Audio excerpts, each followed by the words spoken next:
A good evening, ladies and gentlemen. Welcome to round 6 of the AROC Racing League's Touring Car Championship for 2025. I very nearly said 2026 then. Not quite yet. We're heading into the cold, wintry depths of late November, of course, but still, we are yet to head into the next year. We're here at Cadwell Park once again for round 6. When we complete these races, we will be officially halfway through this season already. Would you believe it? It has absolutely flown by.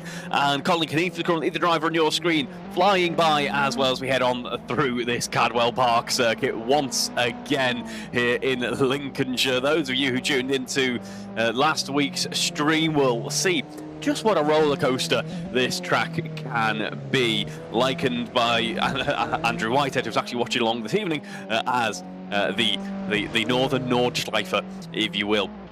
I say Andrew's watching along. He's not competing this evening. Hope you're doing well, Andrew. Hopefully you can hear us. You're currently on a flight to Las Vegas at the moment to go and enjoy some Formula One action. So he's giving the lower levels of motorsport a bit of a chance over this weekend, taking a break from the mighty AROC Racing Leagues and all the excitement that they have to offer, and they do have plenty of excitement to offer. As I say, Cadwell Park was fantastic, involving these two drivers. In fact, Matt Daly, who's currently second in this qualifying session, and Miles Davis currently running in fourth at the moment. They put on a great show in race 2. Miles Davis taking his maiden race victory in the AROC Racing Leagues after an almighty defensive drive in the little GTA 1750s. This time, we're back at the same venue, only it's in the TCRs. So, just in case you're wondering, is there any difference in how that lap is going to look then for these drivers? I can talk to you a little bit about the track, but who better than Andrew Whitehead himself, who can actually have a bit more insight as to how this circuit shapes up and what you can expect here this evening. So I'm going to pass over to Andrew for a few minutes as he talks a little bit about what to expect from these Giulietta TCR cars here at Cadwell Park.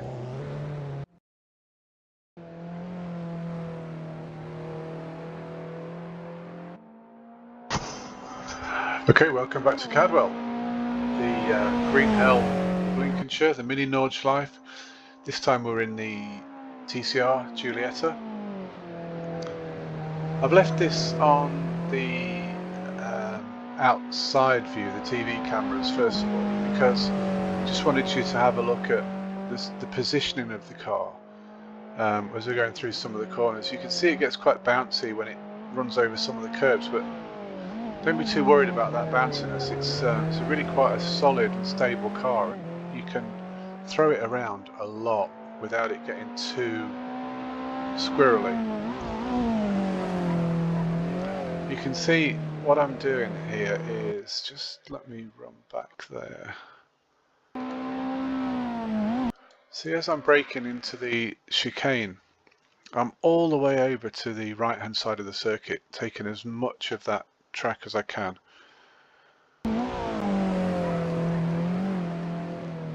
And again, as I exit into the mountain, I'm going to let the car go as far over to the left as I dare before I start braking. What you'll find is that in the as you go through these S's, if you brake a little bit with too much steering lock on, you'll find that as you go into the first left-hander of the complex, the back end will step away, and it's really quite uncomfortable. That said, it can also be a help, because as the back end steps away, it points the front of the car to where you want to be. So as long as you can control it, it's actually not too bad. So what we'll do is we will jump into the car and we'll tee it up for a quick lap. I mean, I've been lapping, I didn't do many laps in this car, but I've been lapping in the low 130s and I got a high 29, so quite consistent for such a short number of laps. So as we get ready to cross the start-finish line, we will just slow this down a little bit. There we go. So as we approach the first corner, I'm just a little tiny gentle bit of brake. hardly anything at all. I'm feathering the throttle, but only a little bit of brake. I'm taking loads of curb on the inside here. And I'm not afraid to go onto the grass a little bit just to get myself a wider line in. You haven't got a great deal amount of turning angle here, a little bit as you go through the corner, but as I say, I can take quite a good chunk. I'm going to leave the car over on the left hand side of the circuit here. You can see this little kink and where it starts to straighten out. That's where I'm going to start steering right. I've got a decent amount of brake on. I've feathered it a little bit. Actually, I'm going to pause there while I talk about brakes. I left foot brake, so I can balance the two with accelerator and brake. But what you really should do is, before you set off in the car, just in the pits, just press the brake pedal down and try and gauge where you've got, how much pressure you need to apply to get 25% pedal, 50% pedal, 75% pedal, so that you can really make that an analog input rather than a digital on-off. Same with the throttle. It's really important in this car, because it's front wheel drive, that you go a little bit steady on the throttle as you're exiting a corner, because you don't want to spin the wheels up and understeer and drift out wide. So just practice with those, with your pedals, to try and gauge how much pedal you get from the amount of input that the amount of pressure you're putting on with your feet. It's always worth getting a good feel for the car. So back again. So here we go. Again, we've got a reasonable amount of steering input. I'm feathering the brake a little bit, and I'm certainly not on full throttle until I'm round the corner. In a similar way to with the GTA, we've got this brow of the hill ahead of us. You can see we've got a sweeping right in front of us. So the brow of the hill is our turning point. Look at the throttle. I'm not full throttle. I'm really controlling it. And as soon as I'm clear of that piece of curbing on the inside, I'm on the full throttle to exit the corner. Do let the car run out and take a little bit of this rumble strip. And then down Park Straight, we're just flat out. We will get to fifth gear in this car. Again, towards the end of the straight, I am braking in between the 2 and the 1. Fairly hard on the brakes. Dropping down to 4th, dropping down to 3rd. And then as I start to come off the brake, I can take a reasonable chunk of this curb. It's not as liable to roll as the 1750. I'm letting the car drift out onto this piece of curbing on the outside, just to use as much track as I can. I'm not too worried about taking a bit of grass here. Again, with this car, you see I'm only half on the throttle here. I'm feathering it because I don't want to just floor it and drift out wide. Again, we're looking for this piece of concrete rumble here. That's our apex. Now once we're past the apex, we can really start to apply the throttle, let the car drift out. You can see the access road here where the ambulance is. We're going to go as far left as we dare. We're going to get just past that access road. I mean, it's a constant curve, so we've already got a little bit of steering input, but then we're going to start to put a little bit more input in. We're aiming for this curb here, and we can cut this quite a bit. There we go. Look, we're going to just chop some of that corner away. We can take a bit more than that. And as soon as we get to the end of the curbing, we're already steering left. Let's go back. Caught that wrong camera there. As soon as we get to the end of this curbing, we're already steering left. Again, we can take a decent chunk of this curb, cut the corner quite significantly, but do be careful, not full throttle, because you don't want to drift out onto this grass. Once you're on this grass, you can't get back. So as we drop down the hill, we're going to brake nice and early, fully on the brakes, look. And then as we come off the brakes, we start to turn in. We want to hit this first piece of curb here. It's a bit of a square edge curbing, really. It doesn't go around in a nice fluid curve, but the earlier part of the curbing is our apex. Once we're clear of the corner, we're on full throttle, and we're going to go up the gears. Now, you saw when we did the outboard shot, we're going to be as far over to the right as we can possibly get. We're braking nice and early. We're dropping down into second gear. and we want to hug this inside curb here. And then we're going to keep the car as far left as we dare, because as soon as we get to the end of this curbing, we're already steering right, so we can straight line this piece of the chicane. Don't worry too much about hitting that sausage curb. You're not going to roll the Giulietta on that.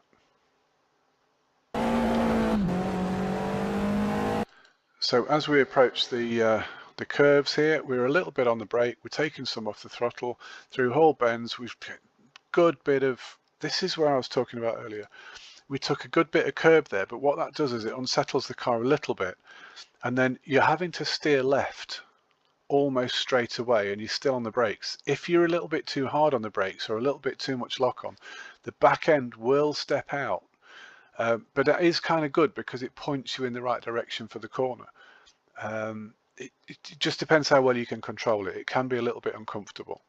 But again, we're going to take a good chunk of curb here, look. I mean, cut the corner completely. As with the other car, we don't want to be too far over on the right here, because if you take too much of this curb, you will get fully airborne, and then of course you can't slow down. But as soon as we're sort of here by these two bollards, in between these two bollards, we're already going to be steering left because we want to be way over to the left-hand side of the circuit here. So you can see we're steering left already.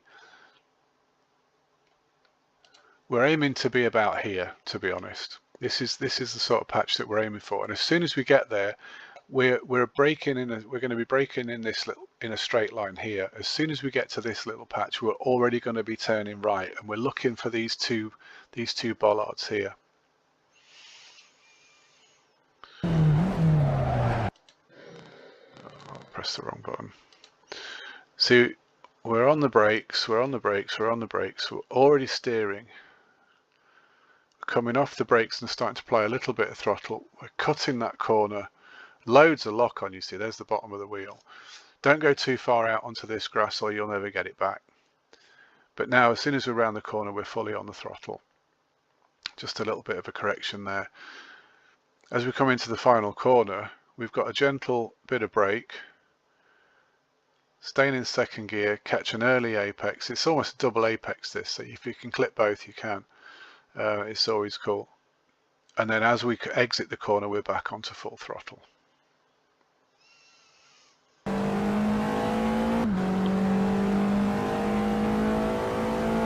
And that puts us over for a 129. Now let me just see if I can tee up something around where we were in Hull Bends. There's Hull Bends a bit further along.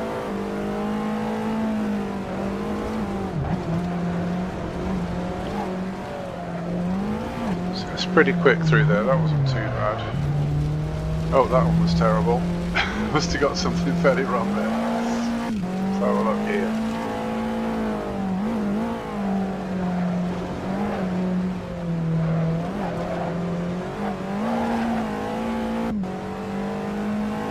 So again, we take quite a good cut there. And that was quite smooth as well. Let's try around here somewhere. Further along. Just wanted to show you one where the back end stepped away, but how it does actually point you in the right direction. No, that was fairly smooth as well.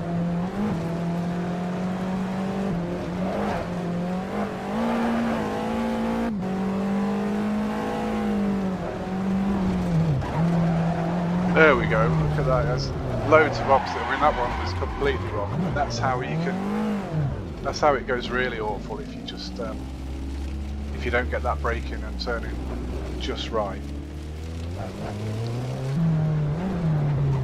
So let's have a look at a lap. Anyway, around here will do actually. So at full speed, we're crossing the line, we're going to position the car over to the right hand side of the circuit, we're going to turn it nice and gently with a little bit of slowing down.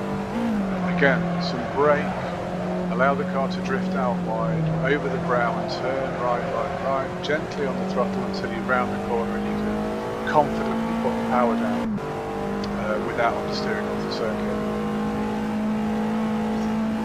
Braking halfway between the 2 and the 1, down to second, down to third actually, sorry. Gently on the throttle as you enter this corner, and then power it through. Again, we're going to aim for this curve on the inside, take a bit of a cut, but then immediately steer left down the hill. Your track maps are godsend really, because you know you can really, as you're learning a new circuit, you can really focus on what's coming up ahead of you.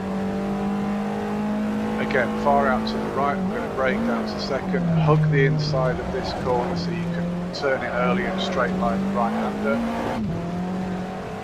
Going to take a good chunk of curb on the way into all ends. Gently brake and accelerate and balance. And thank you very much, Andrew Whitehead, for your brilliant insight and bringing us back into full live comms, although you were seeing a live picture in the top left-hand corner of your screen during that. To bring an end to this qualifying session, Matt Daly currently leads the charge in this run. A 129.212 sees him continue on a strong run in this series so far. 3 minutes left on the clock, as I say. Let's go on board with Matt, who's currently heading around the barn right-hander now onto the start-finish straight. We go, a slight dip before you get ready to start the next lap. Now, I admit I wasn't actually listening along with Andrew Whitehead's fantastic insight there, so I do apologise. I did get a chance to have a watch through of last week's, but I imagine if I didn't cut him off too early, one of the things that he might have mentioned was this is a narrow circuit. This is, you know, something that was made clear to us last week, and it's something that we do already know. Our drivers are experienced with it at this point. It's one thing when you're in GTA 1750s to be negotiating that narrow track. It is absolutely another thing in these much wider Giulietta WTCRs. If you look at the size of a modern 940 series Giulietta compared to, sorry, Roger, no, that is a 940 series Giulietta. It's the Mito 955. You think it's Mito registrar? I'd know that. Either way, a 940 series Giulietta is a much larger prospect than an old 105 series car. As it stands, even in factory form. The 105 series race cars don't have any extra body width compared to the regular road going cars, at least as far as I can tell. The Giulietta WTCRs, though, on the other hand, just look at those big boxy sides of the vehicle, where you see those wheel arches being so much more extruded compared to the rest of the bodywork. These cars are substantially wider machines. They're very big cars in comparison to this Cadwell circuit. It's going to make overtaking a real premium. It's going to make it very tricky at the start of these races, so qualifying really does matter. Matt Daly on a bit of an abandoned lap so far. This will be his final proper attempt. Colin Knief is a little ways behind. Is currently purple through Sector 1. We're going to stay on board with him then as he heads on through towards the end of the lap. Sector 3, I should add, only 9 seconds in these cars. Whoa, as Colin Knief gets a huge amount of air there. He's able to claw it back. That was heading through the hauled ends. That we did see that elevation rise proving difficult for some drivers in the GTAs, but we didn't see that behaviour from them just yet. So Colin does actually improve his time. I do not believe it, folks. Colin Knief with a new provisional pole, and that is with the car flying through the air for a good few tenths of a second. That's really impressive stuff from our new session leader. Colin Knief, a 129.094, sees Colin Knief now on the lead charge of this session. Matt Daly is just a little bit behind, a 129.2. John Cole, a really respectable return to form and to this series for John Cole as well. Sees him currently running in P3 in this session. Inglis, Matthews, Greg Young, Miles Davis and Paul Millman are your drivers there. We have Steve Knight as well, making 9 cars on the grid so far. Timer does hit 0 now, so Daly, that's all they can do for Cole and Davis. As it appears my game has crashed. I do apologise. It looks like my game at least has crashed. Hopefully we'll get things back underway in just a moment, but we'll see you in just a second when hopefully everything's sorted.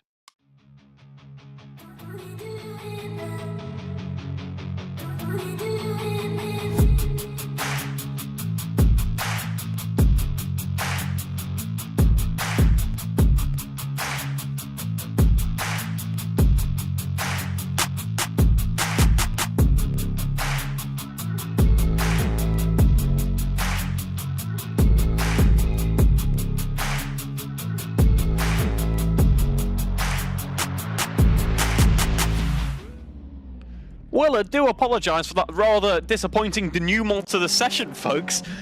I can't remember the last time my game's crashed in one of these runs. I've got nothing else running on the machine, as per. Nothing's really changed. So that is a terrible shame. Apologies for that one, folks. But Colin Knief, in the end, did take pole with that fantastic penultimate lap there, which saw him take pole despite being in the air for half of it.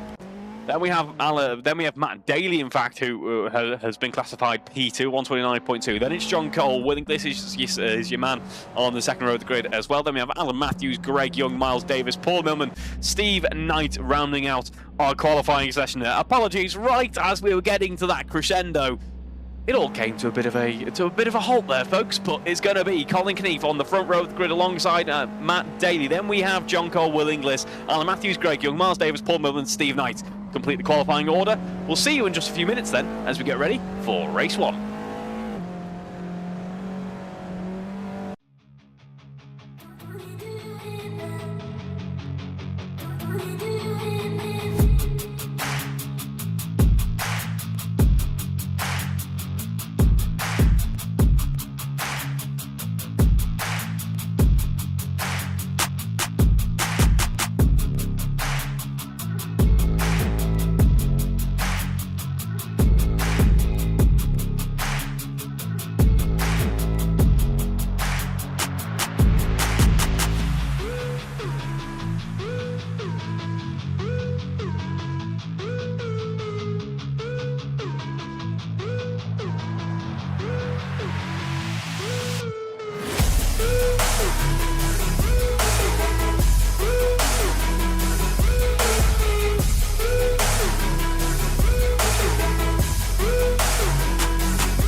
Well, hello and welcome back to the action, ladies and gentlemen. We're here on the grid, ready for race 1 here at Cadwell Park this evening. Lincolnshire's Nordschleife. That's what I'm going to keep referring it to as. Want to say hello to everyone watching along. We've got the likes of, as I already mentioned, Mr. Andrew Whitehead, who is watching from above the clouds, I imagine on a rather lovely Virgin Atlantic flight, hopefully enjoying one of their signature cocktails, I assume, Andrew.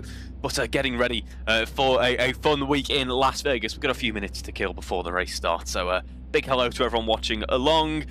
Hello as well to Guy, who is participating this evening. He's doing some important stuff with some other AROC board members this evening. So hello to Guy. Keep your comments coming in, any questions, queries you might have, of course. Not that you guys have any at this point. Far more experienced in running the championship than myself. I just sit from the very privileged position to just talk about it occasionally makes some sense. Either way, over a minute and a half to go until we are lights out. Here is your grid. It is going to be Colin Keneath and Matt Daly lined up together side by side on the front row of the grid. That's what I like about here at Cadwell. There's none of this staggered grid position. It's an all-out brawl heading through Coffice and down through Charlie's as you are side by side. So if you get a good enough launch, you're going to be 2, maybe even 3 wide with your competitors heading into the first couple of corners.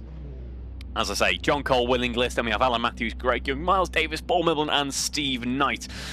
Completing the order for race 1 here this evening. Let's have a look at how the championship's shaping up. Colin Keneath and Matt Daly are going to be enjoying their championship battle out on track here at the moment as well. It's Colin leads the charge, who's on pole. Matt Daly in P2 in the championship. It lines up alongside Colin as well. Andrew Whitehead not here this evening, unfortunately, but I am sure he's having a grand old time. Otherwise, Greg Young will be the biggest benefactor from that this evening. Greg Young will be able to leapfrog ahead in terms of points as long as this weekend goes his way. And then it rather opens up the midfield as well. Having one of those front-end competitors not here this evening means that there's a couple of podiums on the grabs here, on the cards here for the taking. So it could mean some interesting developments in that midfield action.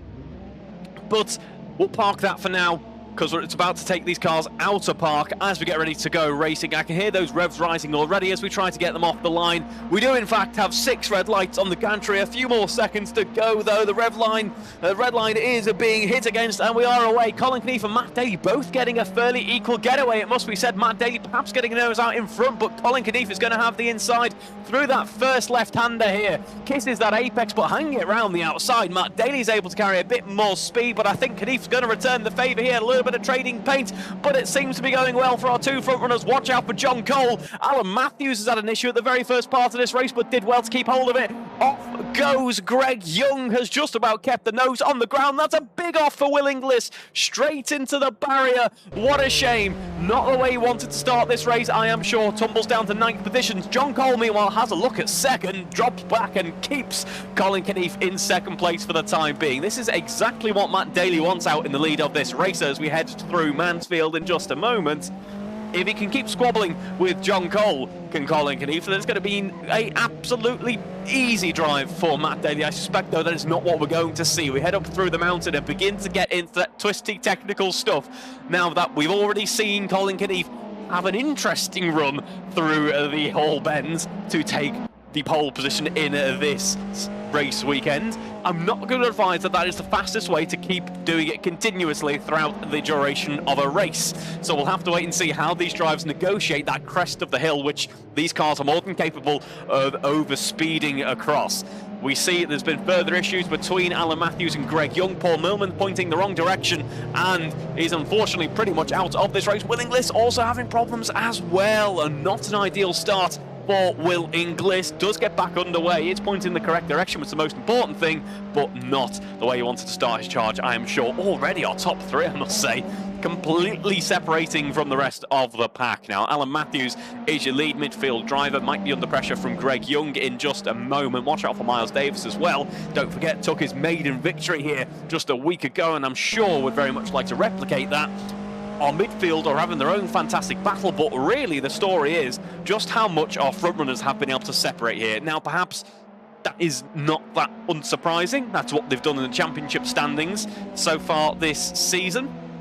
But the fact that, yeah, John Cole's doing a good job of keeping up here as well. He's a couple of seconds behind, but so far he's in a pretty good position because he knows that our 2 front runners are going to be battling it out pretty hard here. That's what we're seeing, is a gap of 0.2 of a second. They're trying to occupy the same part of the circuit, and anything goes awry, especially if we head into Sector 3 now, or come up towards Sector 3. What we are going to see is potentially John Cole in a very good position here, because we have seen just how unforgiving this circuit is. None of this massive tarmac runoff, which rather spoils the racing. This track punishes drivers who take liberties, and we have certainly seen that be the case for even drivers who haven't taken liberties, even just for drivers who've been a little bit unfortunate. Either way, we head on to the next lap. Now, this will be the 3rd lap that Matt Daly and Colin Keneath are getting ready to start in this race. Now, we can can just see already that nice bit of pace advantage that our two front runners are building up in comparison to the rest of the pack. John Cole at 130.7. Our two front runners here are 130.1 in this early phase of the race. We were seeing laps in the 29s, etc. in qualifying trim, so I imagine we are going to see some times tumbling down as we head further into this race. But so far, Matt Daly making up for a qualifying session which he had control of for most of. It was just that final couple of tenths that Colin Keneath found in that rather eclectic final lap there that made the difference. But Matt Daly side by side on the race start and staying side by side through the first couple of corners, ends up in a fairly comfortable position, although he cannot rest easy, can he? Look, here is still Colin Keneath as we run down through into the mountain in just a moment. He's still under pressure. Now, I have a feeling that the narrow nature of this track is helping out Matt Daly immensely. This track, in a way, is almost kind of putting on the defensive drive for Matt Daly. Matt can afford to park the car on the racing line, knowing that the track will flow towards him and do all the defending for him. There's not going to be any wide parts of this circuit where Colin Keneath is able to set up a move and swoop on past. Conversely, Colin's going to have to be a bit more brave, a bit more tactical, a bit more aggressive, puts on more pressure when it comes to the overtakes that he does perform. So it is going to be racing turns up to 11 this evening, folks. Already we're in the 129s as we start this next lap. These two drivers enjoying a bit of a squabble out on circuit, but still breaking away from the rest of the pack. That's truly impressive stuff from our two championship leaders. You can see why they're in the position that they are in. There we see John Cole just heading into frame. A great drive for Cole here as well. A really impressive lap in qualifying, but I'm not going to completely replicate his quote after qualifying. But Cole was comparing them to aliens, those two at the front here, because yeah, how on earth did those two drivers manage to exceed the impressive pace that we've already seen from John Cole this evening? I believe there's been further issues, and there has, further down the order. Paul Millman, Steve Knight really struggling at this phase of the race. And we can see Paul Millman, I think, is going to get back underway, but has been stopped for quite a time in this race now. He's going to be about 10 seconds behind Steve Knight once he resumes driving. And Steve Knight remaining in P8. Still some points on the board for every driver involved here this evening, of course, being a 9-car race. But still not the position they want to be in. Speaking of out of position, Will Inglis, a really unfortunate race start this evening. Will Inglis is currently 11th in the standings, 22 points to his name. We know that Will Inglis was certainly a very strong driver when it came to single-seater action. We don't have any of that this season, of course. But despite his strengths being more aligned to that, you wouldn't expect to see this performance in the season so far from Will Inglis. Now, he wasn't here for every round, of course, as he does get at least 3, maybe 4 wheels into the air that time round. We know that, as I say, single-seaters more his preference, and he hasn't been here so far this season, really, apart from the past couple of rounds. But 22 points on the board. Will Inglis certainly has the pace to do more than that, so I am not quite sure this is the race start that he would have wanted. Maybe he's hoping for a bit more in the reverse grid action. That will come up later on. Either way, we're going to head up a little bit further up the order now to a familiar sight now, folks. Alan Matthews and Greg Young in Giulietta WTCR cars enjoying a bit of a battle. Would you know it? This is a sight that we have seen many times before. I think back to rounds at Snetterton, rounds at Donington, where we have seen Thruxton as well, another one that springs to mind. In these cars, these two drivers putting on a fantastic show for everyone involved. Only difference this time around, laying in waiting just behind, there is newcomer to the series, Miles Davis as well. Miles Davis is actually splitting these two drivers in terms of the championship standings. Greg Young, 115 to his name. Then we have Alan Matthews, 64 to their name, and then it's Miles Davis, 70 points in the middle of those two in 6th overall in the championship. Isn't able to replicate that on track so far this evening, but I imagine we're going to enjoy a bit of a 3-car battle coming up here in just a moment for P4 on the road, because Greg Young is a little bit behind, and I think Miles Davis is catching up, so you might start to see those high beams coming on at any moment soon, as if Miles Davis is saying, come on, let's work together. Or maybe it's not quite as forgiving as that, but come on, let's get a race on, let's fight for P4, let's see what can happen. When all is said and done, actually, despite his race start, Will Inglis not too far behind. We still have over 15 minutes to go in this race, so might be able to close up and make something happen. And I would like to apologise to Andrew Whitehead, who is watching along this evening. I apologise for assuming you're on Virgin Atlantic. I recently flew on them, and it was enjoyable, I must say. That might have had something to do, as I say, with the 3 upgrade and approximately 9 vodka cocktails that were consumed on that flight. That's why I probably enjoyed it so much. But Andrew Whitehead's currently flying British Airways, so very commendable, sir. Enjoy your flight. And clearly, their Wi-Fi is good enough to deliver what matters this evening. The AROC Racing League's action for round 6 as we head into the halfway mark of this season. As I say, where on earth has the time flown? And speaking of flying, Colin Knief is replicating his tactics from qualifying before. It certainly worked, but Colin, it was qualifying, not qualifying. Keep it on the road. That's an ideal way that makes sure that you are able to control this race. I'm quite sad I used the qualifying pun so early on this race weekend. I came up with that in the session, and then I thought I'll bank it to a really important moment, but now I've already used it in race 1. I'm going to have to come up with more flying related puns later on in the race weekend. Still got another race to come up with them yet. I might call on the assistance of a man who is flying at the moment to see if he can think of any. Either way, 15 minutes on the clock to go. Time has already absolutely sailed past in this race so far. Matt Daly leads us ahead of Colin Knief. They're doing a great job of controlling things at the moment.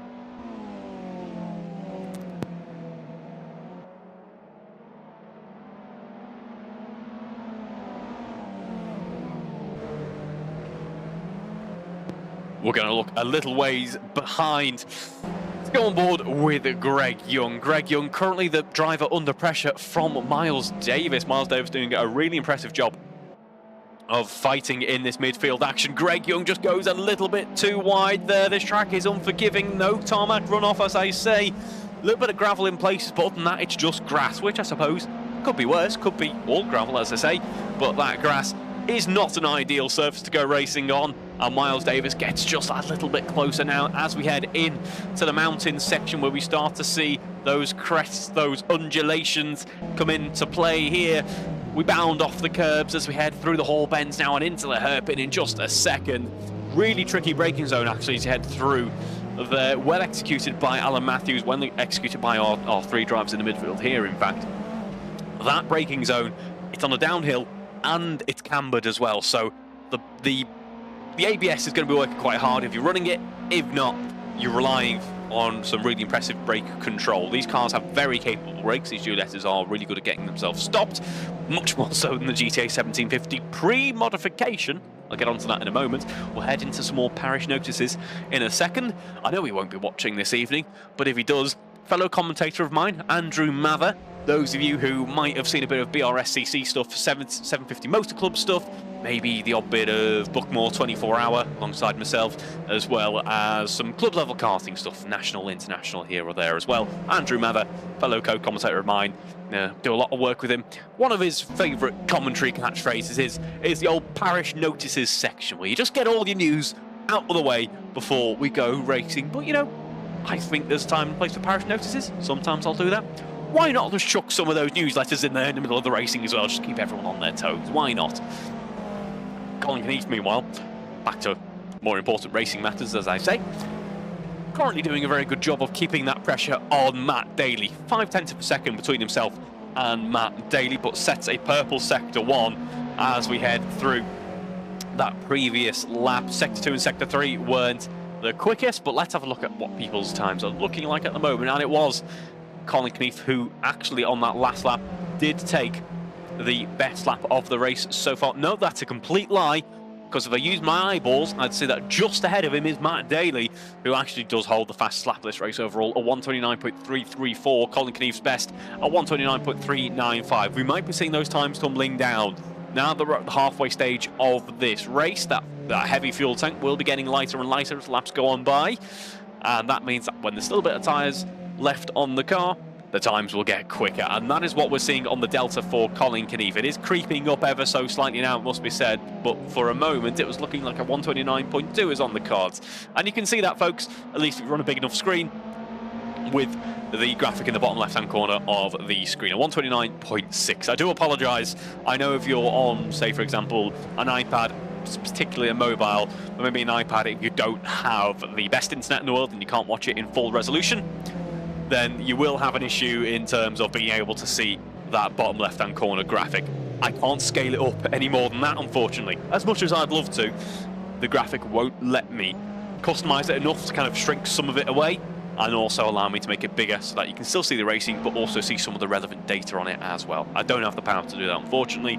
So if you've not got the best data in the world, not got the best phone signal or best internet speed, you might not see that all that clearly unless you're on a really big screen. Apologies, but just one of the little foibles of using this fabulous racing simulator that has been around now for a good number of years, hasn't it? Its successor is, I was about to say, is currently still in development. It's been released, but it's definitely still in development.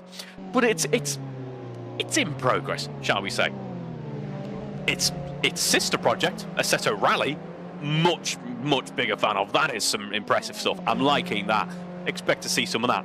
Expect to see a bit less about sim racing and AROC Racing League, a bit more about, I've been playing a lot of Assetto Corsa Rally and it makes me miss old Sega games and old PS1 era games. Expect a lot of that in the most recent article coming up. But 10.5 minutes to go in this race. We've seen a few of these drivers enjoying some rally anyway. That was a long tangent to start talking about Assetto graphics and Richard Burns rally. Either way, 10 minutes left in this race. There is still a race happening in front of you, folks. Matt Daly leads the charge. Colin Cleef runs it in P2, and they've done such an almighty job of breaking away from the rest of the pack. John Cole was keeping them in his sights for a little while, but as headed into the second half of this race, just breaking away ever so slightly now. It's still in a really comfortable position, is doing one of those drives which we've seen on a number of occasions now, where you're running in P3, and it is always P3 that this happens with. You're running P3, your top two are just in a different league, having their own battle out in front, but you're ahead of the midfield, so you end up with a really lonely race. So I do feel sorry for you, John, if you do feel a little bit lonely out there, but you're doing a good job otherwise. P3 is on the cards here, bit of lap traffic to negotiate now, and there isn't. I was commentating on a sim race last night for Club 100, talking about traffic and dealing with overtakes in different multi-class racing at the Nürburgring GP track and how it can be tricky there. This circuit makes traffic management at the Nürburgring just look like such a doddle in comparison. John Cole's got an almighty effort, as has Paul Milner, or that was Steve Knight by the looks of things. Steve Knight, they've both got to work together in that traffic management scenario to make sure that they're able to pick a moment on track where it's safe for the lead car to overtake without compromising either their own race or the race of the back marker as well. The onus is usually on the back marker, of course, but there is no such thing as blue flags in the AROC Racing Leagues. We just ask everyone to be respectful of each other, and that's exactly what we saw there between Steve Knight and John Cole. Really impressive stuff, given that, as I say, not easy to do here at Cadwell.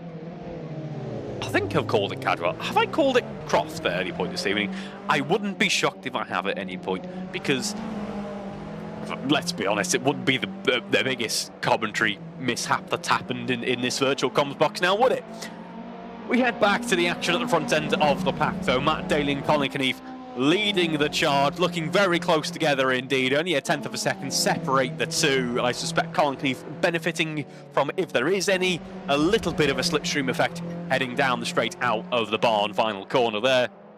These cars will have a little bit more of a slipstream effect than the GTA 1750s that we enjoyed last week, of course.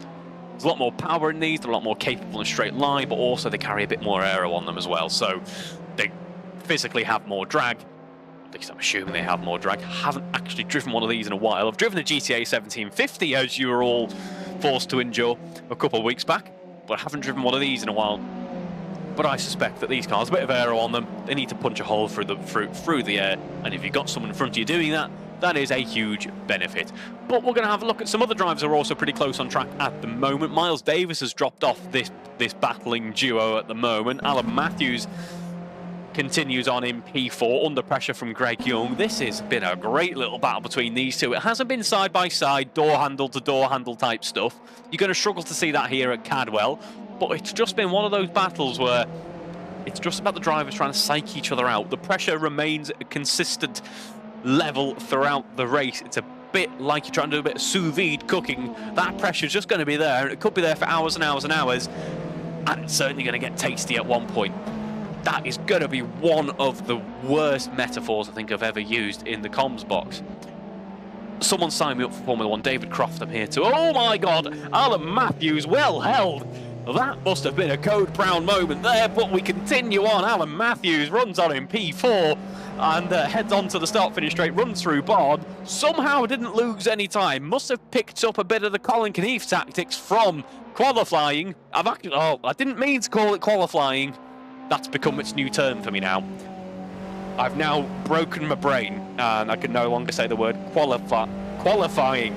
There we go. Either way, Alan Matthews isn't currently focused on how to say that word. He's focused on the big angry red car just behind him, trying to find a way past. We head down the park straight and into the park bend in just a moment. Got to climb up the massive elevation changes here at the Cadwell Park roller coaster, biggest roller coaster in Lincolnshire. And Alan Matthews remains in P4 for the time being. The track does get fairly narrow here. You can fit two Juliettas side by side, but there would be very little breathing space between them if you were to do so. So we head through the Chris curve, down into Gooseneck in just a moment, and Alan Matthews remains in charge of this race for the time being.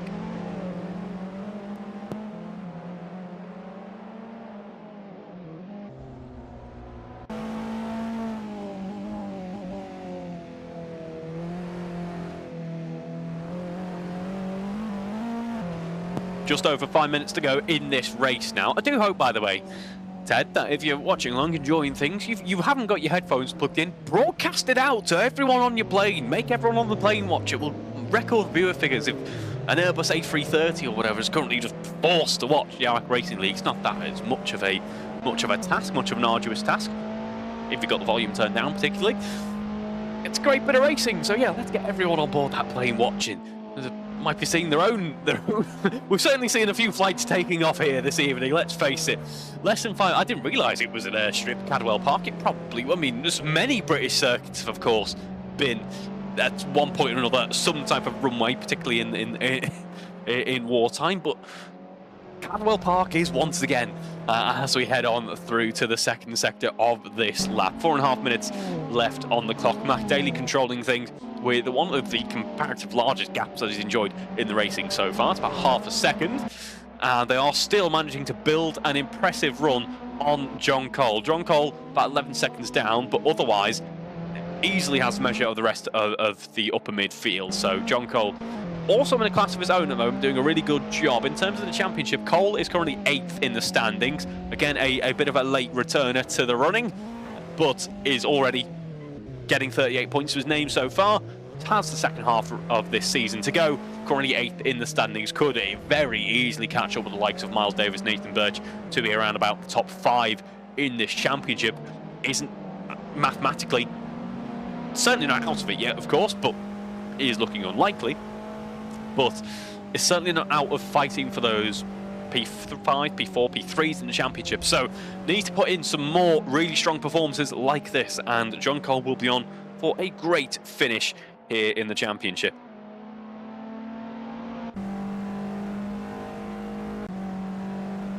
Go back on board then with Matt Daly, one of our main championship protagonists at the moment. As it stands, will be closing down that gap to Colin Knief. Colin Knief, as I mentioned before, leads with 198 points to his name. That's 11 points ahead of Matt Daly. That gap will shrink to only a few points as we head into that second race coming up next in a few minutes, that reverse grid race. And as it stands, the order would be Greg Young on pole. Willing Bliss has just performed an overtake that sees him getting past Greg Young. That would see him running in P2 in that reverse grid race in terms of the race start. For those of you who aren't familiar, the reverse grid format, each top 7 from race 1, their results are flipped around, and that forms the grid for race 2. So if you finish race 1 in first, as Matt Daly is currently poised to do, you will start race 2 in P7. And then Colin Knief, P2 in this race, P6, P3 becomes P5, and so on, so on, so on. But at the moment, as I say, Willing Bliss currently poised for a front row start, and it would be the race that he needs. This is what I said about his previous musing in a reverse grid race, I believe, and it didn't quite work out his way that time, but maybe things will work a bit better for Willing Bliss this time around if he can capitalise upon that reverse grid race to try and get a decent run through and get some more points on the board, because as I mentioned earlier on, 11th in the championship, certainly not what we'd expect a very talented driver likes of Will Inglis to be sat in terms of championship standings at the moment. 2 minutes left on the clock then. Matt Daly leads us with an ever-increasing gap. We're seeing some tram lines forming up as some resurfacing appears to be taking shape. I imagine you'll have that done quicker than Wirral Borough Council have been able to do in my local area. So well done, chaps, for putting in a good show, a good running there for getting this track re-tarmacked and improved. I'm surprised there won't be some traffic calming or pedestrian-friendly measures on this circuit if we carry on with all this new roadworks. One of those has been installed. This is a complete tangent. One of those has been installed very near my house. It actually made national news for looking like a load of whatsits that someone's just painted all over the road surface and pavement. It's awful. It's terrible. I don't know what they were thinking and why it cost £2 million. But the most crucial mistake is not remembering that I live near it. And I live near it, and what they've done is they've installed a traffic calming measure in a 20-mile-an-hour zone that is a perfectly shaped and formatted chicane with the road marking, with like these what's-it shaped things that actually look like curbs as well. So effectively, I've just been given a chicane at the middle of a main road. So this traffic calming measure has just become a record. You know, see, how much can you apex it is a fun, brave and slightly dangerous game that I have often found myself enjoying there. And these drivers have been certainly enjoying some apexes here this evening as well. I knew I could claw it back somehow. Either way, 7 minutes left on the clock. Matt Daly is ahead by 1.5 seconds and will be on the penultimate lap at the moment. This has been a great drive for Matt Daly. We can't ignore the effort that Colin Keefe and John Cole have put in as well. Cadwell Park is not an easy circuit. These cars can take a bit of a battering about. They are a little bit more forgiving than perhaps the GTA 1750 was. More on that in race 2, but it's still an almighty feat to complete 25 minutes worth of racing here at Cadwell Park. 0 seconds is on the clock, then we head round the final couple of corners as we get ready to start the final lap of this race.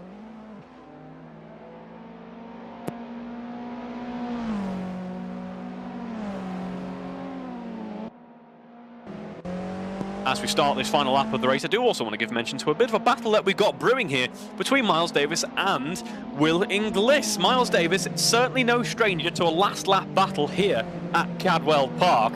Enjoyed a fantastic one with race leader Matt Daly, of course, for race 2 last time out, which saw him take his maiden race victory. This time, it's not quite for that victory, but it's still for a commendable P5 with some decent points on the board. He's under pressure, is Miles Davis from Will Inglis. Greg Young's had issues at the exit of the hall. Ben's a familiar spot. We've seen a few drivers have issues. Is able to get it pointed the right direction, though, and should be able to continue on.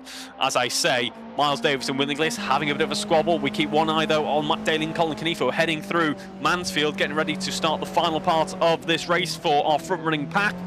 Here we go, Miles Davis locking up the brakes. That allows Will Inglis to get just a little bit closer. Hugging the inside is Davis there, but washes out wide. That allows Inglis up on through. We're seeing front axle to rear axle as we go side by side now, climbing the Park straight hill once again. It's going to be the Park right-hander coming up. Will Inglis has the inside. It is Will Inglis potentially through here, but it's a good run for Miles Davis's contact, and Davis has to back out of that one. Loses time. What a great battle. We have to move over, though, to our race leaders who head round Park. Colin Canifo closes up.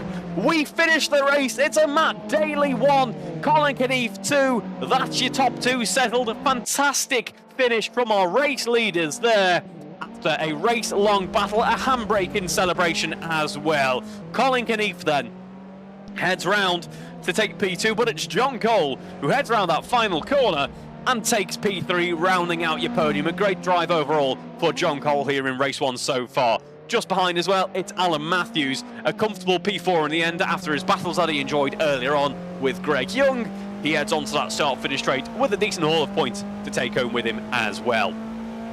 There we go then, that's Alan Matthews across the line, taking home P4, and then a short wait for Will Inglis as well, who will be coming home with the top 5 finish in the end. So not an ideal race start, but can be happy with P5 at least after that fantastic battle with Miles. Davis had to back out of it there in the end, did Miles, but what a drive those two put on through Park for that last bit of points there. In the end, it was Winningless who won out, but I'm looking forward to seeing more of that in the upcoming race. Greg Young finishes P7, Paul Millman completes the running in P8, and then we have Stephen Knight crossing the line in P9. That's your end to race 1. Matt Daly's already demonstrating some victory handbrake turns in this front-wheel drive car, which is typical Matt Daly stuff. As I say, that brings an end to race 1. We'll catch you in a few minutes, though, after some Matt Daly drifts, as we get ready for race 2, our reverse grid race.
And welcome back to the action, ladies and gentlemen. Here we are then on the grid and ready for race 2, our reverse grid race. Let's have a look at our order then. It is Greg Young and Miles Davis on the front row of the grid. That's followed by Will Inglis and Alan Matthews on row 2. Then we have John Cole and Colin Keefe completing that third row. And once again, either it's something with this track or it's just complete coincidence, we've had issues on the fourth row of the grid. Paul Millman and Matt Daly and Colin Keefe all seem to be off kilter. Hopefully, and Matt Daly, yeah, as I say, a few drivers there looking like they're having issues at the back end of the pack. Hopefully, that's just a track thing and no one's getting penalised for that. We will find out in due course, though, as we get ready to go racing in a very short while. Greg Young and Miles Davis are our front row drivers as we get ready to go off for race 2 now.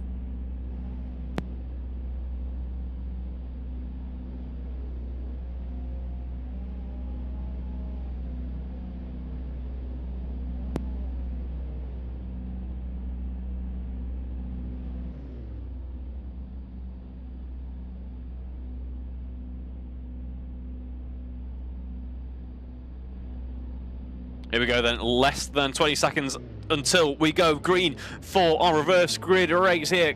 Greg Young and Miles Davis hoping to replicate what Matt Daly and Colin Keefe did in race 1 with that electric race start. The revs rise, they bounce off the rev limiter, we have 6 red lights on the gantry, and we are away for race 2 now. Ladies and gentlemen, who can make the most of this reverse grid start? Well, already Alan Matthews, Will Inglis making a slight bit of contact as we head down into that first left-handed turn. Dropping back ever so slightly is Miles Davis. Will Inglis has a look around the outside of Miles Davis as we head through Charlie's now. This is a great run for Will Inglis. Potentially there's been major contact a little bit further back. Alan Matthews is caught out in that one. I believe Matt Daly was involved as well. Matt Daly potentially losing some time there, but here we go side by side, Inglis and Davis as we head into Park in just a moment. This is a replication of what we saw in race 1.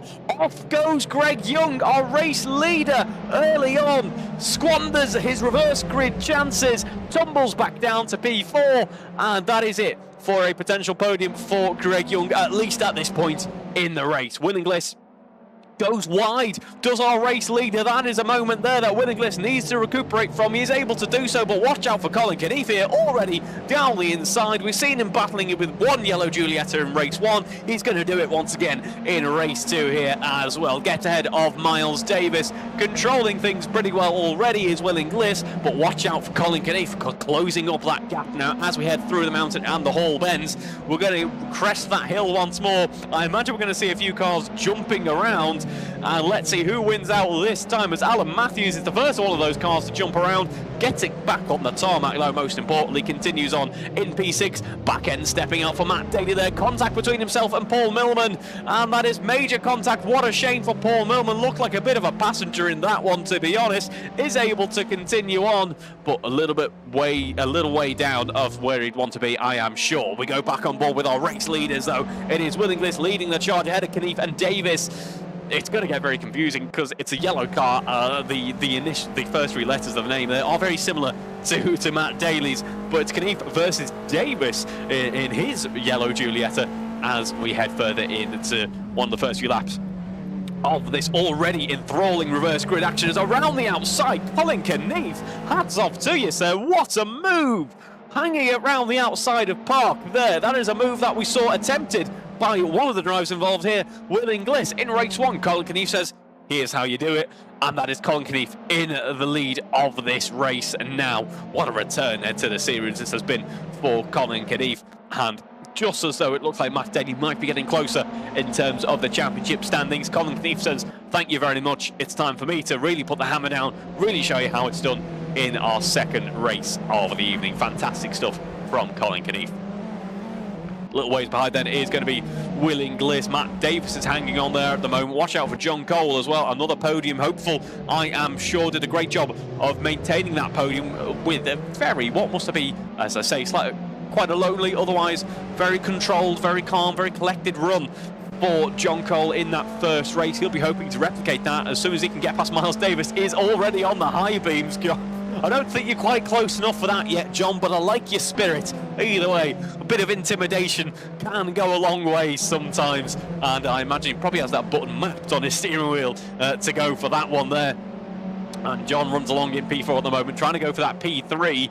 But that P3, I'm sure, is also focused on going for P2. It's looking very close here between our three drivers here. A little ways behind is Greg Young, about 4 seconds down. And this is your three-car battle to settle the podium. This is fantastic news if you are Colin Keneath, I must say, because Colin Keneath, 2 seconds is the gap between himself and Will Inglis, looking very comfortable indeed. The more that the drivers behind battle, the more he can extend out that race lead and just make it a really comfortable race victory. In fact, it'll be a Grand Slam weekend for him if he keeps up this pace, but it's all looking a little bit more compact, a little bit more tense in this battle for P2. I'm going to call it the battle for P2, not just the battle for the podium in this race, because Will Inglis looking very close indeed to Miles Davis. Looking very close as well is John Cole. They are separated by only 7/10 of a second, these 3 cars, as we head up on through the Hall Bends now. Oh, as we see, we head through the Hall Bends and all 3 cars pretty much enjoying some takeoff action there.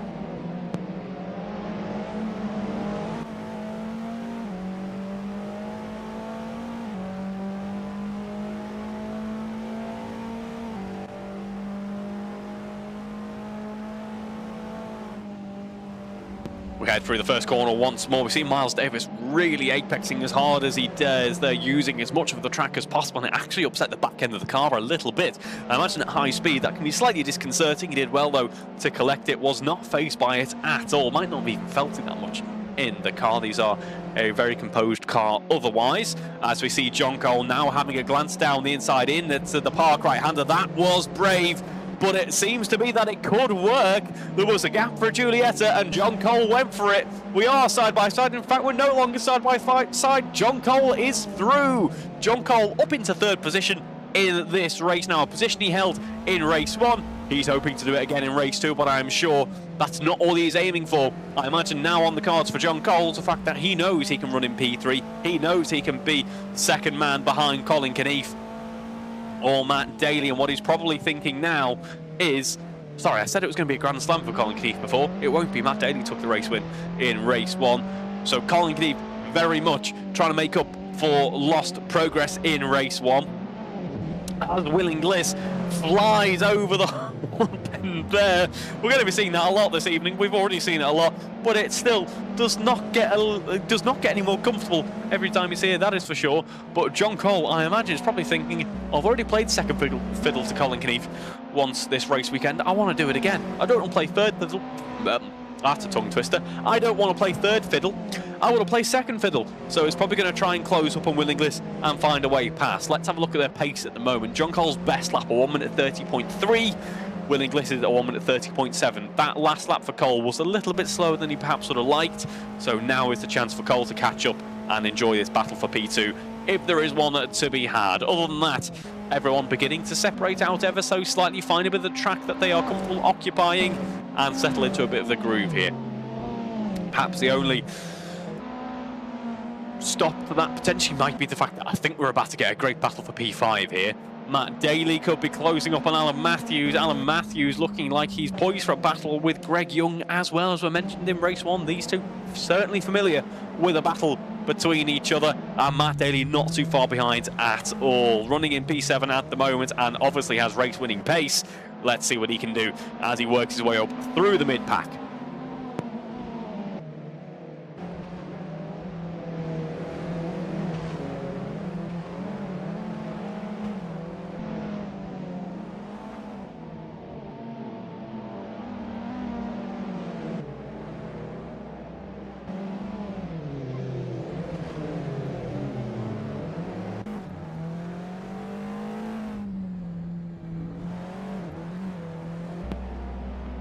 Watching on with this battle now, as Matt Daly not actually closing up on Greg Young as much as I thought he would. He's past Alan Matthews.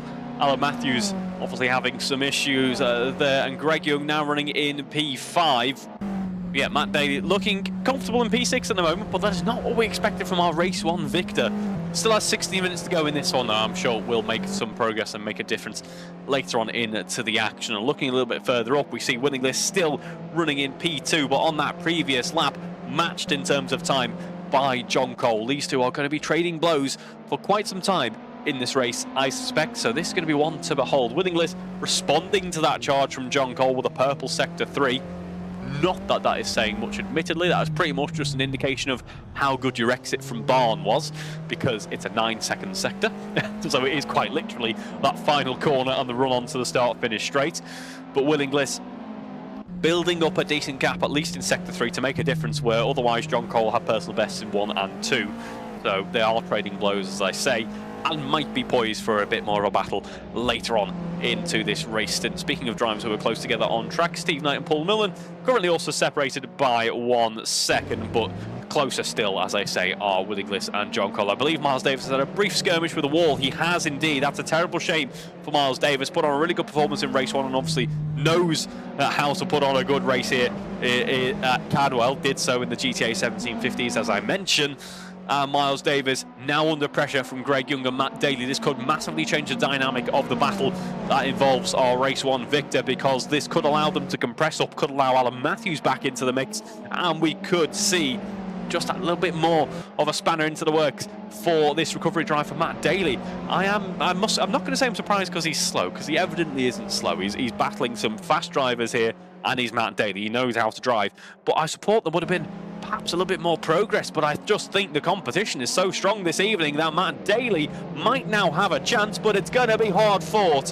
Let's see, as we head up on through Park, it's still very much hard fought. Matt Daly, after taking the inside through Park, heads through the Chris curve, has to dive to the outside, the old switchback, and eventually finds a way past and into P5 for Matt Daly. Just as I say, he's not making progress.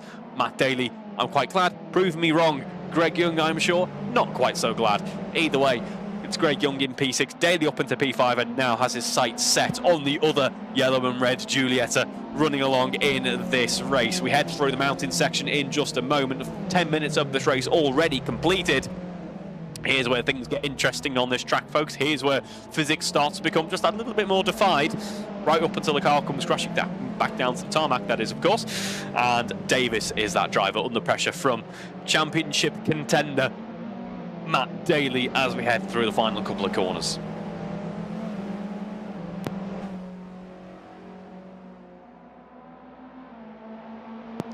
Big hello, by the way, to Jack Hodson, who's watching along this evening, not able to participate in the racing, but thank you very much, Jack, for giving the time to tune in and enjoy some of the action that, as I say, unfortunately you are having to miss out on, but thank you very much for tuning in either way. And I do like the YouTube channel name, by the way, Master of None. Obviously a fantastic picture on that profile as well. Matt Daly running along in P5 though is currently putting pressure on Miles Davis. We are heading on through the Chris curve where Matt Daly put on a great show for us on that last lap.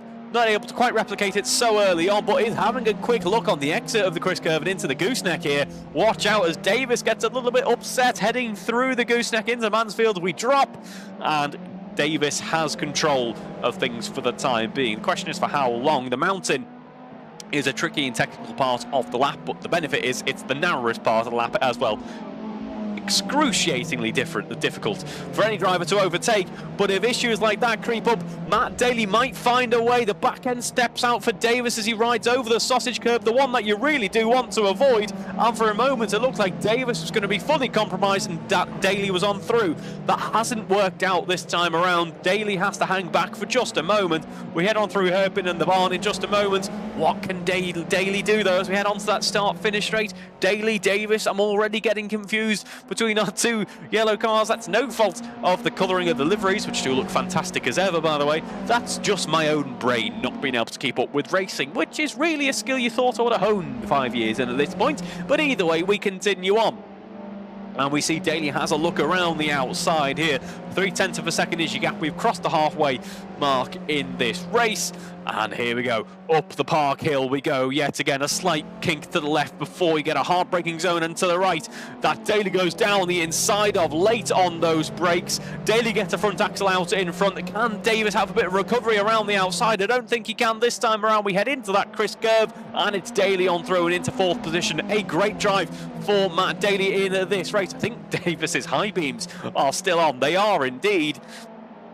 And we continue on. I was just thinking in the back end of my head there, we need to come up with another system to separate these drivers out more, so it's clearer who I'm talking about. You know, Davey Davis, Daly, very similar. Thinking, first initial, but no, these drivers are both MD, so not ideal there. But 11.5 minutes left on the clock. Daly is up on through and into 4th position now, but 17 seconds down off his rival that he was enjoying a race-leading battle for in race 1. Davis is going to now use this opportunity to pick up a bit more time out on track, I suspect. We saw this over previous weeks. Newcomer to the series, of course, already showing us his immense talent with some great drives this season. But what we are seeing now is perhaps Davis trying to echo the lines that Daly is taking, maybe seeing where Daly is hitting the brakes, where he is putting that car, positioning it, and where he's getting on the throttle to try and pick up a couple of pointers if he hasn't had the opportunity to do so far in practice or qualifying. Either way, Daly's currently running in 4th, Davis down in 5th. And then Greg Young just behind in 6th, who might be a little bit more focused on what Alan Matthews is doing in this race at this moment in time. Speaking of drivers, though, being focused on what everyone else is doing, Will Inglis and John Cole. I did mention earlier on, we might be seeing a battle beginning to brew between these two drivers. John Cole was that, as I say, that second in line, that driver in waiting position, so to speak, in race 1. It meant a P3. Given that the lead battle was occupied by 2 cars, but now that Daly is out of the count for the time being, Colin Keith is your only driver in charge of this race. Will Inglis is just a little ways behind, and as I say, under pressure from John Cole, who has the pace to be P2 at the moment. And the pressure mounts for John Cole at this point, not only to fight for that 2nd position, but for the first time perhaps all race, Matt Daly has been released. He's in P4 as Matt Daly, and the driver who's been released behind is a Mr. John Cole. It's a 6.5 second gap at the moment. Matt Daly is currently setting personal best sectors, and John Cole has the company of Will Inglis. I am sure what John Cole is trying to communicate via telekinesis, if they're not in the Discord and have their mics turned on at this point, which they would never do at this point. They wouldn't talk about, race tactics, etc. while we're in the middle of the racing. But John might be just trying to communicate via telekinesis, as I say, and just say, come on, Will Inglis, would you ever so mind letting me through? You'll be a nice barrier to Matt Daly, and it might give me a chance of a P2 here. As I say, Cole is in a really good position if he doesn't progress through the pack. I get the feeling, though, that his bigger concern will be the yellow rocket, that car just behind him, Matt Daly. Gets a little bit messy there for both John Cole and Will Inglis on that lap, though, as they run on through the Chris curve. That was actually not the Chris curve, sorry, it was the exit of Gooseneck, my apologies. And it was Will Inglis running off wide into the grass and John Cole bounding over the curbs. It's little errors like that, which aren't big in the grand scheme of things, aren't going to take away from an otherwise good race, but that might cost you the odd few hundredths or maybe the 10th here or there. That mean that Matt Daly behind is just becoming a bigger threat as we head later into the racing. Big thank you to everyone watching along this evening. It looks like we've got a few more in the lobby than usual, so a big thank you to everyone for tuning in. Do let me know if you have any comments, any queries, any suggestions, any pleas for me to stop talking, that sort of thing. Also, like feedback, as I say, feedback that you may have. Do remember to drop a like or subscribe if you haven't already subscribed to our channel. Every little certainly does help in that regard. So a big thank you for tuning in this evening. As I say, if you're new to the AROC Racing League, welcome. We're a big friendly group of AROC, of Alfa Romeo enthusiasts, AROC members, or even some non-members potentially, who just like to enjoy going racing, as we're seeing here between Cole and Will Inglis heading in to the park. Right-hander has a look around the outside. Cole, nothing he can do just yet.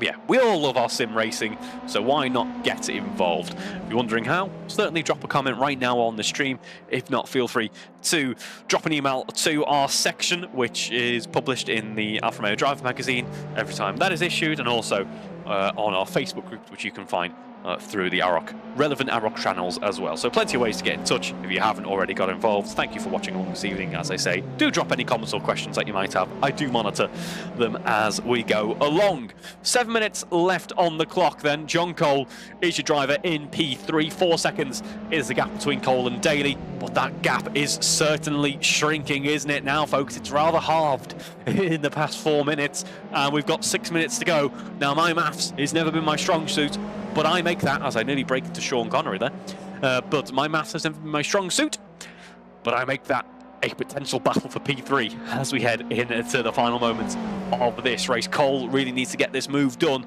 but I think what Cole needs to do though is get this move done clearly and with a cool, level head. He doesn't want to go for anything brave, lest he impact the race of Willing Bliss up in front, lest he impact his own race and potentially allow Daly on through. So this now becomes a very crucial overtake. It's one that hasn't happened yet in this race. It's been a great battle between Cole and Inglis so far, though I'm sure they're both loving it. One of those fantastic battles I mentioned in race 1.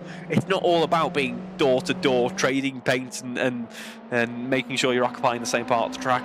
Sometimes those battles where you just happen to look over the shoulder, keep the pressure on, try and be wise about your overtaking and thinking about your racecraft, are some of the most enjoyable as a driver when you're out there out on track, and these two have done a great job of demonstrating that so far this evening. I think as a comparison to race 1, John's probably a bit less lonely this time around, although perhaps he'd like to be, to try and make sure he has that safety margin to Matt Daly, who is encroaching as we count down the laps. Just over 5 minutes to go in this race, and there is still plenty to play for.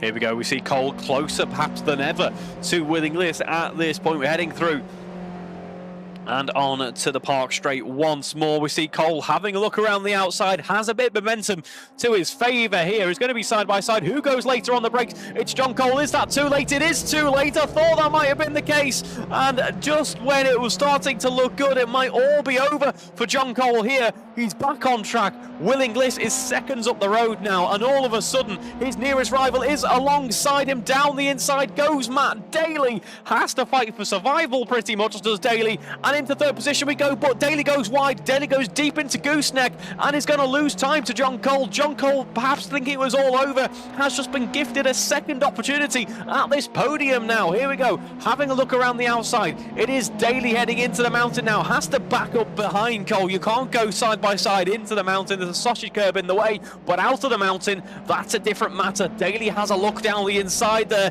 We bound over the elevation changes, both drivers looking uncomposed once again. We continue on. Cole is in P3 still. What a drive between these two racers here.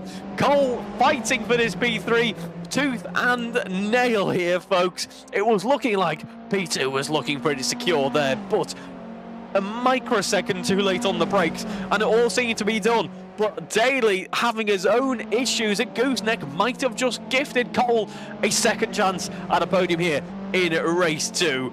Cole has had a complete turnaround of fortunes now, hasn't he, compared to race 1? It was a nice, steady, comfortable, smooth drive for a podium in race 1. This time, he's really having to fight for it. He has been a prime candidate for some screen time here this evening, folks, as we head through Park once more, where it all went wrong for Cole on the previous lap. He maintains P3 for the time being, but Daly has a look around the outside. That turns itself into the inside as we head towards gooseneck in just a moment. Meanwhile, just a little bit behind, Davis and Young are having their own battles heading through the Chris curve as we drop down towards gooseneck. There has been contact between Steve Knight and Colin Knief, I believe. Obviously, that is back marker traffic and race leading traffic having a bit of contact. Luckily, not impacting Colin Knief's race there in the grand scheme of things, which is the most important thing. As we see, John Cole continues on up through the mountain once again. A little bit of a sausage curb to avoid there. Cole does so. We see Daly having a look down the inside. Nowhere for him to go just yet. This is a great drive for Matt Daly. This recovery has taken a little while, but it's starting to heat up for him now. A podium would be a very fine result indeed, but overall Colin Knief would still have so slightly expand his championship tally after this race weekend. Willing Bliss, meanwhile, is enjoying a more comfortable run at P2. This is the race recovery that he needed to continue on, or at least reignite his championship hopes. He has responded to my calls for that, and Willing Bliss will be finally taking away some bulk points in the racing this season. John Cole runs in P3 though. Daly keeps on that pressure. Just behind is going to be Davis and Young. The gap extends between these two just a little bit more, and we've already only got 2 minutes left of this race, folks. Here we go though, side by side. Cole has the inside as we head into Park. Going earlier on the brakes this time goes Matt Daly, trying to, I imagine, coax Cole into replicating his earlier race instant potentially. Daly's just laying in waiting now, keeping that pressure on from behind, occupying those rear view mirrors, doing everything that he can do to make Cole slip up here. What a great drive this has been from both of these young drivers here. Young at heart, certainly, at least. Just look at how they are racing. 1 minute left on the clock. John Cole heads in into the mountain, rides over the sausage curbs there. Can you tell I've been doing a lot of cadet and junior commentating recently? My default is everyone's 80 years old. That is my default now when it comes to I'm commentating, because I've done so much cadet and junior stuff. But these drivers, as I say, certainly are driving like very experienced racers at this point. 40 seconds left on the clock. We head on to that start-finish straight once again. There is Will English just away in front. There's some lap traffic there as well. What can Daly do is a phrase I've repeated so many times over the past season or so. And it's a pivotal question because it always comes up that Daly just puts on a show for us. It helped much so by John Cole, who's been really a star of race 2. It must be said, has delivered us plenty of action as we see that lap traffic coming at the most inopportune time potentially there. Kind of parked in the middle of the circuit. It is a tricky one. It's a narrow track indeed. That hasn't costed Daly all that much time in the grand scheme of things by the looks of it. Cole heads on through into Park, has the inside. Daly is still right there, so clearly unfazed. There might be a tiny bit of damage on that front end potentially, but Daly is now going to be desperate, I am sure. We head on to the penultimate lap of this race. Knief is heading through the Hall bends and getting ready to start the final lap in just a moment. But all of the action is happening here for P3, folks. Just a ways behind as well, by the way, is going to be Miles Davis and Greg Young. Greg Young goes deep into gooseneck and drops back just that little bit more. We head back up on to our battle for the podium. What a race this has been, folks. I can't remember the last time we've had such a good race. It was probably only a few races ago because we've had some brilliant races so far this season, but my lord, has it been a fantastic day out here at Cadwell. Thank you, Cadwell. Thank you very much, Cadwell, for the racing you have delivered this week and last week. Thank you, drivers, for the racing you have delivered us this week and last week and this season overall as well. We now start the final lap of this race. Colin Knief is a driver we're going to have to focus on at some point in this lap because he's had a really commendable race too. It's just been a quiet one. It's all been going on down here in this scrap for the podium. Watch out for this battle for P5 as well. Davis maintains that P5 for the moment. Down the inside looks Greg Young, and I don't think Davis was expecting him there. This brings an end to an otherwise fantastic race weekend for Davis. Not quite as strong as the GTA running, but Davis, after exploring some mountainery there, will continue on. Will English running in P2 at the moment. Here is John Cole, here is Matt Daly heading through the Chris curve once again, having a look down the inside as Daly loses out though when I thought might have had a bit more momentum to him. Through the gooseneck we go. Cole goes wide. Daly stays on track but can't find a way past. Has a look around the outside but remains in P3 for the time being. Cole now has the benefit of that technical stuff coming up in just a moment. The mountain section might settle it between these two drivers as long as nothing goes wrong. We look ahead to see that Colin Knief is heading through the final corner. Heading into the mountain though is his battle for P3. Onto the start-finish straight goes Colin Knief, flashes to victory. Congratulations, Colin Knief, for taking race 2 victory here. Just behind Will English are our two drivers scrapping it out for P3 now. Will English is going to head through the barn and take P2 in the end. A brilliant battle comes to an end. Will English comes home in P2. John Cole, after a brilliant defensive drive there, brings it home in P3. It was certainly not going to be the tidiest battle when all is said and done. We're here at Cadwell after all. But John Cole rounds out your podium with a remarkable effort there. Certainly, I imagine a race that he's going to need at least a pint of water or maybe a beer as well after that one. Well, he's in the wall. Either way, Matt Daly brings it home P4 in the end after a remarkable race-long battle to work his way up through the order. Brings it home P4, as I say. Greg Young, top 5 in the end. Alan Matthews brings home P6, then we have Miles Davis P7, an unfortunate race 2 for Miles there. Then we have Paul Millman completing the running in P8, and then Steve Knight crosses the line to bring it home in 9th position. What a race 2 that was, though. As I was already saying, thank you so much, Cadwell Park, for some brilliant racing action over the past fortnight. Thank you very much, all the drivers involved, for putting on a show for us. Congratulations, Colin Keefe, for that race victory. He extends his championship lead as our 2 protagonists continue on, but Willing List doing exactly what he needed to in terms of his championship run there, and John Cole also making a mark on the scene now, isn't he? Maybe making a mark on his own patent, some others as well. But it's touring cars, isn't it? That's the type of action you're going to get. We're getting some drifting action here as well, as I said.